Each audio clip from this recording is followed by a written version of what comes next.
Good morning, everybody. My name is Artie with CoinCasso, and you know what time it is. We're going to get into the prices of cryptocurrencies.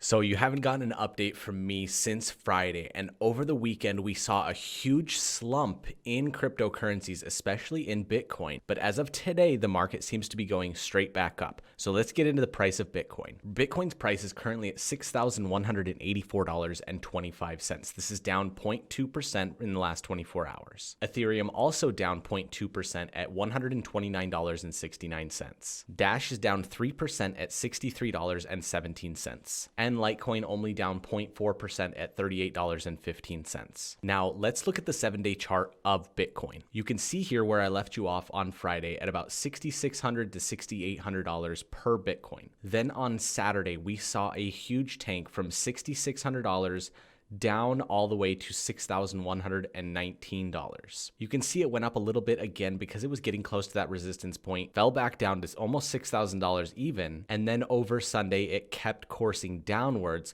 all the way to its low of $5,879. But as you can see here at the end, it started to peak back up. So we should have seen that lowest resistance point, and it should start trending upwards from now. Join us again later today when we go over the top news articles in the last 24 hours, and maybe there's something in the news that causes this downward trend over Saturday and Sunday. I hope you guys enjoyed this video. I hope you got some value out of it.